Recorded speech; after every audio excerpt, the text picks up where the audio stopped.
So, okay, nandito tayo ngayon sa Malacanang of the North na as of now ay pinagtatalunan ng government at ng mga Marcos na kine-claim nila na kanila ito.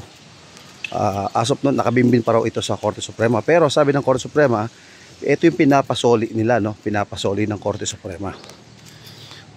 Okay, tingnan natin nga kung ano itong gumawa ng yung matandang Marcos, gumawa siya ng Malacanang dito sa norte. Ayan, so tingnan nga natin kung ano meron dito sa Malacanang of the North. Bakit hinarayo ng mga tao. Okay.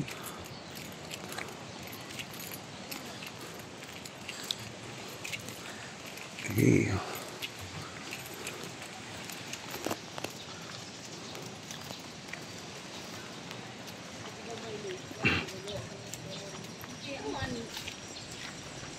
So, ito na tayo.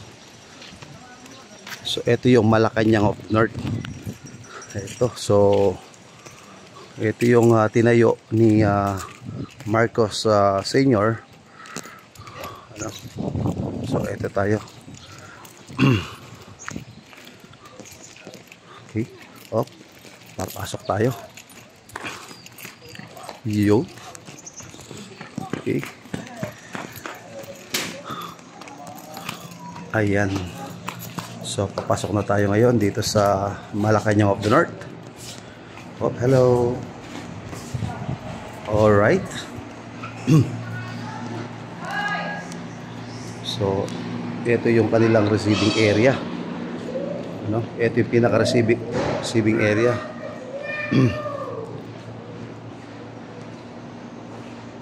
So, umpisahan muna natin sa receiving area nila dito sa baba.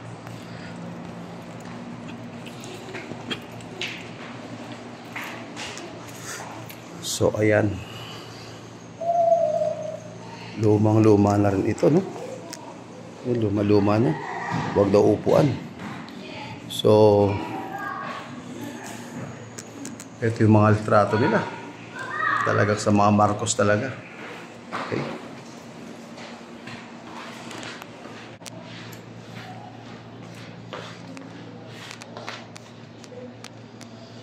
So ngayon, didiretso tayo ngayon dito sa Paway. Ito yung Paway Lake. Ayan. So ito yung Paway Lake. Ganda, no? Maganda to. Again, itong lugar na ito yung pinag-uusapan ngayon na inaangkin ng mga Marcos na pinapasoli ng Korte Suprema na sa ngayon ho ay nasa pangangalaga ho ng gobyerno. So Ilocos Norte 1818. Ayan. So, ito yung bali receiving area nila. Okay. So, sa baba muna tayo bago tayo pumalik dyan sa taas. Bago tayo, ito yung aking future vlogger. Biya mo, kasama ko siya. Huwag ka daw touch up. Nako. So, ito yata yung kwarto ho ni Ngagba. Nakita ko ho yung litrato ho ni Ngagba. Ayan. Talagang nilagyan ho. Tingin ko ito yung kwarto niya. Dito ito yung drawing ni Moko Jr. Okay. So, tuloy tayo. So, ano naman ito? Kanina naman ang kwarto to. Ito. Tignan natin kung kanino kwarto to. So, wala nakalagay. Sinaunang higaan, Ito, mga kapis pa to, kapis. Mga kapis pa yan. Huwag hawak kayo na, ha? Yan, mga kapis. Ito, yan. So, sinaunang higaan nila. Mga ka-travelers. Ayan. Okay. Didiretso tayo ngayon dito. Yung aking vlogger. Future vlogger. Ayan ho. Yun yung aking future. Siya yung nag-guide sa akin. So, ito yung museum. Ito. Yung museum. Ano meron dito?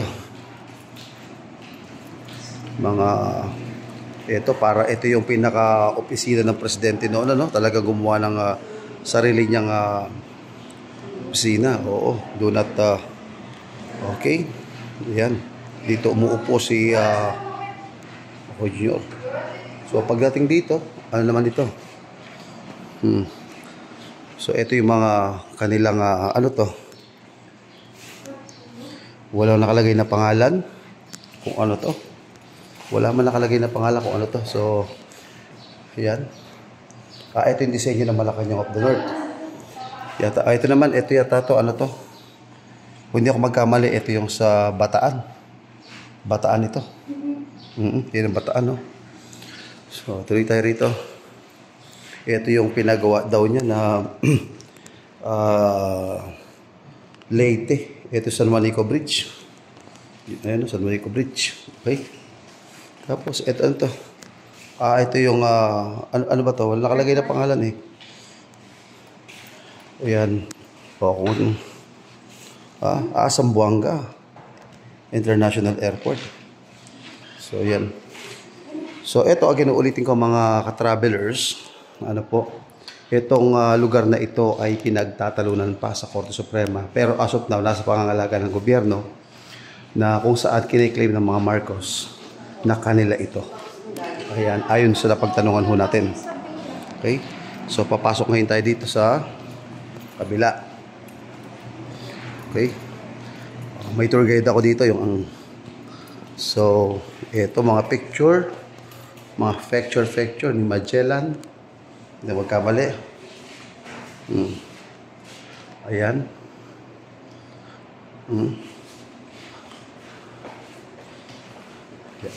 So, ano itong mga to? Ayan. Helmet. So, sa kabila tayo. Okay.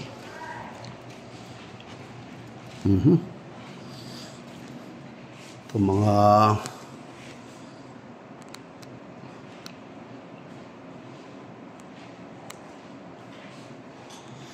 sinauna. Oh, may ganyan din pala si estilo na. Nung panahon ni Maco Jr., nagganyan din pala siya. Ay, senior, oh.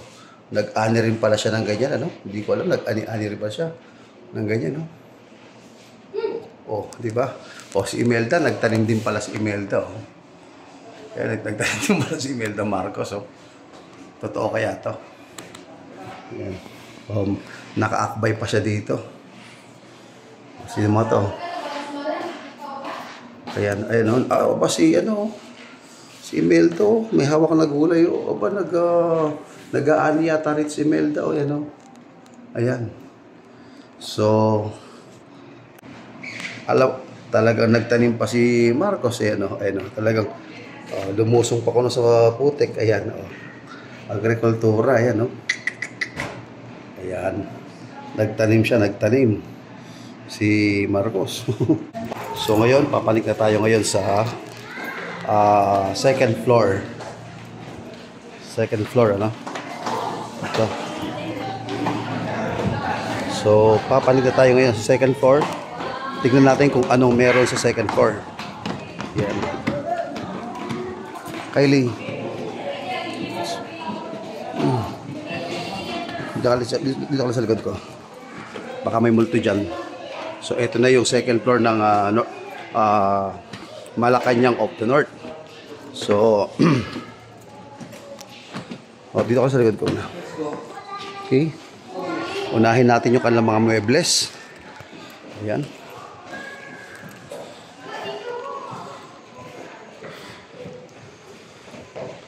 Ayan. So, ito yung kanilang mga sinaunang mga gamit. Yan. So, makikita pa rin natin mula rito, matatanaw natin ang Poway Lake. Abay, maganda nga talaga. Pag-i-interesan nga talaga ng kahit sino ito. Ayan.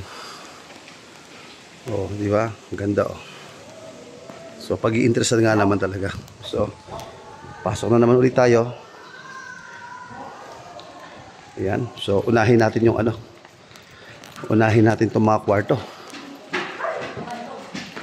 Okay, ang sabi rito, Do not touch, no pet allowed, no food and drink. Basahin mo, basahin mo. Do not touch exit, okay? So, eto na tayo. Ang presko po dito. Ano? Please do not sit, lay down, okay? Ito yung tingin ko, higaan ito ng Lima ko Junior noon. So, kung nga naman, pagkagising mo sa umaga, makikita mo dito, yung mahangin, presko kahit walang aircon. Tapos yung mga sinauna, yung mga binubuksan nito, mga kapis na to, para yung hangin pumasok. So, pwede ka umupo dito. Tapos, yan, pwede umupo rito. Then, papasok tayo rito. Ano naman ito? Mga damitan. Hands off please. Ayan, ito yung mga damitan nila. Talagang, so pwede bang pumasok dito? Unahin natin ito. Oops! Natakot ho yung aking anak. Sabi niya, wag dyan, baka daw may multo. Ito yung paliguan, may bathtub. Ang laki ng CR. CR pa lang ay isang buong kwarto na kung titignan mo. Ayan. Buhay pa yung mga nila. Yan. So, okay. Okay. Okay. Okay. At ito, to? Yun. So, pwede pumunta rito. Ayan. Okay. Okay, yan. So, mga sinaunang baol.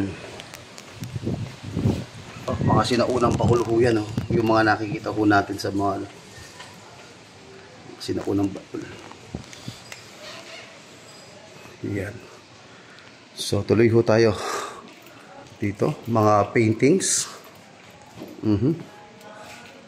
Yan. Then, tuloy ho tayo rito. Ito yung kanilang mga lagay siguro ng mga damit nila. So, okay. Ayan. So, hindi ko alam kung ano to.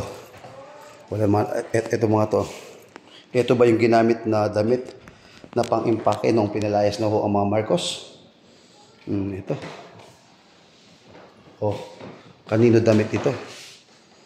Wala ho nakalagay na pangalan kung kanino damit ito. Yan. Yan. So, ito yung kanilang, baka mahulog ka, medyo, may mga Dibeya. Waikiki, Marlboro. Urong ka dun.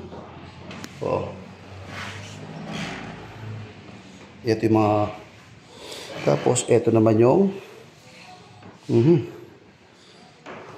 ito, anting-anting ni Marcos. May bala.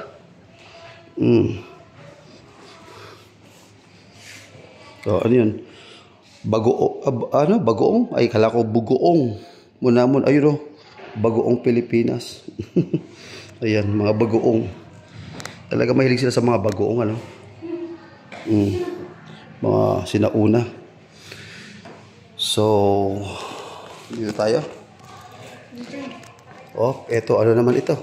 Siguro, ito yung mga damit na mahilig sa damit si Imelda. Ayan, yung mga pagano-gana, ginagaya ni Lisa Araneta Marcos, Ayan, ito si, ayan, si Imelda. So, diretso tayo dito. Ayan. So, ito yung mga sinauna nilang ginagamit. Beta movie. Hands off please. Pag hawakan daw, huwag yung hawakan. Ayan, mga sinaunang gamit. Paradyong, hindi textile. Kubing Philippine Jew harp. Yun, So, ito tayo ngayon. Ito.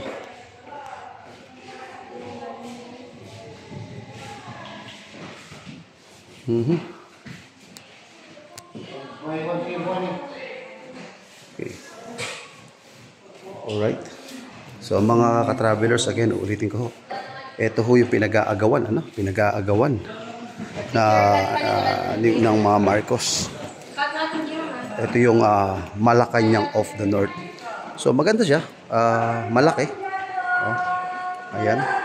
So dito mo makikita, ito yung letrato ho ni ano. Ayan oh. Siya ba si Bongbong Marcos talaga? Ayan oh. Ayan oh. Ayan.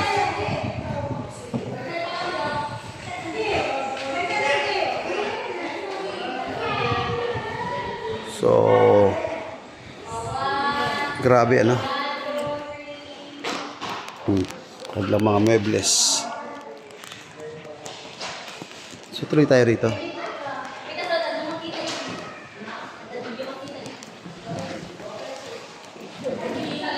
So okay. Pasok ulit tayo sa isang kwarto. Ano sabi dito? Ayan. Okay. Ito. Medyo ayan, ganda ng ilaw nila. Tapos meron silang ganito. Pumasok ka dito. Ayan. Ganun pa rin siya, no? Walang aircon noon at tanging pahangin lang dito. Bukas yan sa mga ano. So pag tanaw mo dito, mga ka-travelers, ayan, tanaw mo naman dito sa baba. Malawak. So, ito yung higaan ni ano. Sino kaya ang higaan nito? Ha? Ayan, hindi natin kilala kung sino to. Yung mga yan. Oh.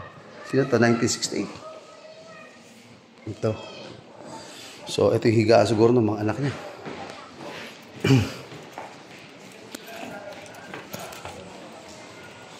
So, ito na, Poway Church.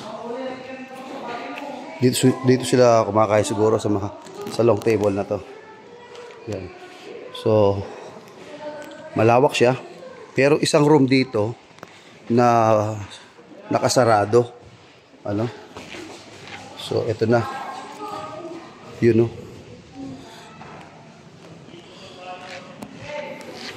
Ayan.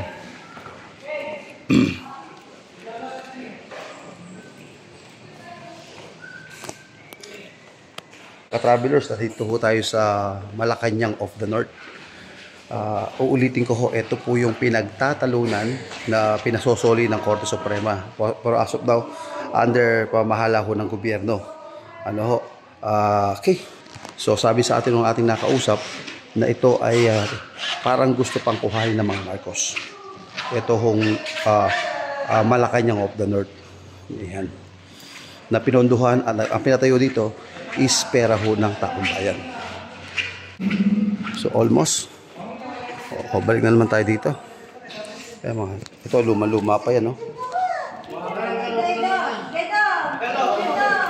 So ayan. Okay. Ayan, nakita nyo. Poway Lake po yan. Ayan. So balikan natin ito. Para saan po kaya ito? Para saan kaya yan? Ano? Panghabi. Ayan. Pero ito yung mga sinaunang mebles ni ano, ni Marcos, ano.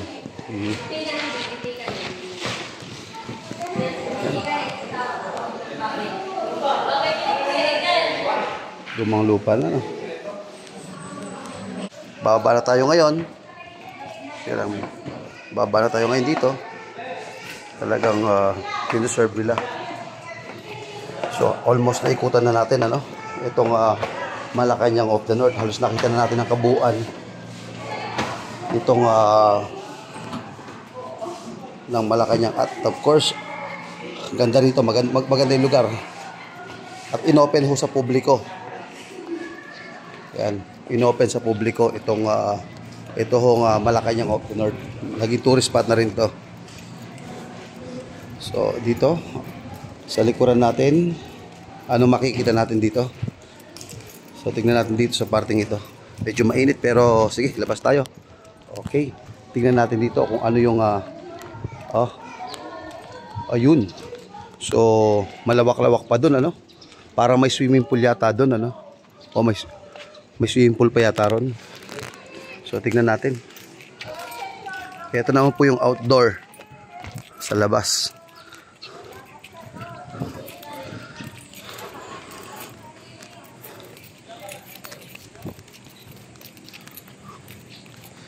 Ayan. So, swimming pool nga yata. Oh, swimming pool nga to. Oh, may swimming pool pa pala dito. Kaya lang, iba na ho ang laman. Iba na kulay. At doon, meron pa doon. Talagang mga sinaulang bahay na doon. Ayan.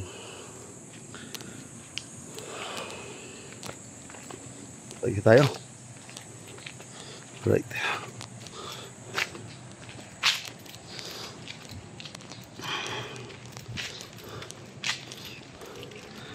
Okay.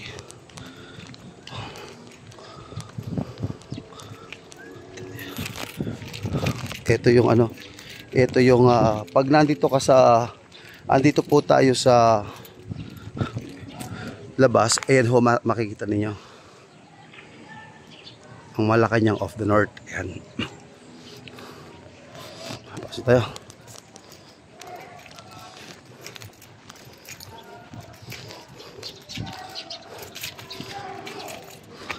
Ay, ay, ay.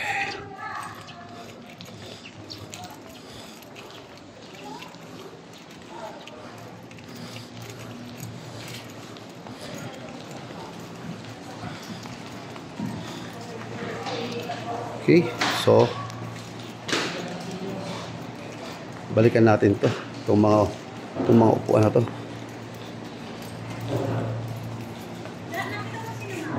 Nasa taas. Ayan. Ay yung agba oh. Ito yung agba oh. Okay. So kasalukuyan ito ay nasa pangalaga ng gobyerno, pero nilalaban po ho ng mga Marcos na ito hong Malacanang of the North. Ayan ha. So muli, ako po ang inyong host, Brother Dan Chan, Brothers Travelers. Maraming salamat po. Huwag kalimutan mag-like, mag-share at mag-subscribe. Paalam!